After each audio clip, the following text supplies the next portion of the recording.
Triangle सेप वाला सिंगड़ा तो आपण मैंने बहुत खाई थे किंतु मुझे कहे सामने आप जो आपको देखुं सी भी गोटे सिंगड़ा ट्रायंगल वाला सेप देवाई जहाँ को डिफिकल्ट हुए यही सिंगड़ा गोटे थर ट्राए करूँ यार टेस्ट बहुत बढ़िया को बने भी बहुत सहज तो आ डेरी न करी चलतु स्टार्ट करवा। तो वेलकम टू स्मृति रोषेशाला। तो सिंगड़ा बनवाई आम मैदार गोटे डो प्रस्तुत करनवा। तो या मुझे 3 चामच मैदा नहीं आप निज अनुसार कम करपारती मैं हल्का टिके चल दूसरी जदि किसी इम्प्यूरिटीज थी ताल बाहरी जीव। तापर ये स्वाद अनुसार हल्का टे लुण आड कर कला जीरा आड कर हल्का टे जुआणी मु आड कर।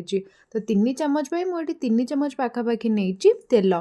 तो तेल आड करके भलसे एमती चक्कर दबा जेपर्यंत ये भलसे एमती टाइट न हो जाऊँगी। आपण मुठा कला बेले जदि एमती मुठा हो जाता तो जानवे कि भलसे चकटा हो गलानी आउ जिते भलसे बनइबे आमर समोसा सेतिकी क्रिस्पी बनइबो। तापर से धीरे धीरे पानी ऐड करके तार गोटे भल डो आम चकटी नबा। आ डोर कंसिस्टेंसी बेसी नरम रखिबेनी कि बेसी टाइट रखिबेनी। देखो आपको दाबी देले आराम से दबी जाउछि किंतु बाउंस करके जल्दी आसुनी। तापर ताको घोड़े की ढांकी आम किछि टाइम छाड़ीदेबा ता भितर आम समोसा पई मसला प्रस्तुत करनबा। तो ये हल्का टे सोरिष तेल गरम कर हल्का टे सोरिष टिके जीरा अदा और कंचा लंका को छेचिकी देइछि। तापर किछि सेकंड मात्र अपेक्षा करके से ऐड करबा हल्दी गुंड लंका गुंड धनिया गुंड टे ऐड करिछि। ताको मात्र 6 रु 7 सेकंड पाखापाखि फ्राए करिछि। आठर अधिक फ्राए करबे नले पोड़ी जीव सब। तापर एठी सिजा आलू ऐड करबा आ एथरे मु दी प्रकार लुण ऐड करिछि स्वाद अनुसार नॉर्मल हमर लुण जो आम यूज करंती। तापर टे कला लुण ऐड करबा आ एठी जीरा पाउडर टिके ऐड करिछि गोलमरीच गुंड ऐड करिछि। तो आलू को भलरे 6-7 मिनिट जाके कषि साइला परे याको आम रखिदेबा साइड रे ठंडा हवा पे। तापर चलंतु आम समोसार सीट प्रस्तुत करबा। तो ये जो मैदा को आम चकटिकी रखी हल्का हाथ में बस खाली किछि सेकेंड जाके एमती चकड़ नवा पूरा अटा चकड़ला भाई चकड़वा किसी दरकार नहीं हल्का हल्का खाली चकड़ी नवा। आउ ए चकड़ला बेले आप फिल करें कि हल्का टे नरम हो जाए घोड़ेला पूर्व जी नरम थे हल्का आउ नरम हो जाए। आवश्यक साइज अनुसार बॉल बाहर करवा।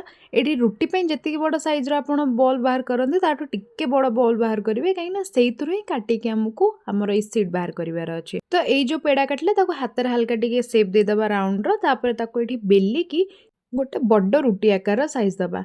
ये देखो भलसे मुझे बेली नहीं जाए थिकनेस बहुत पतला नहीं कि बहुत मोटा नहीं। तापर मुझे चारिपटू अड पार्ट गुरा काटिके बस ता भीतर गोटे स्क्वायर शेप बाहर करूची। जिते आप यार रुटीर सेप दौथे ना सी जब एमती किसी एपट सेपट होना रोचे तो किसी टेंशन हवा दरकार नहीं कहीं आमको स्क्वायर सेप ही बाहर करार अच्छे। तो देखो मोर स्क्वायर सेप बाहर की रेडी होगला। आप चाहिए तो स्प्रिंग रोल टाइप एमती ही सेप्रे बनई पारती किंतु जेहेतु आम डिजाइन करवा तो से मझे मझे टे कट मारुची। तो कट्र साइज आप निज अनुसार छोट बड़ रखिपारती। ये मुझे पूरा कट मारी देछि। तापर आम जो आलू बनईकी रखी से आलू को एमती गोटे सिलिंड्रिकल सेप करके भितर ऐड करवा।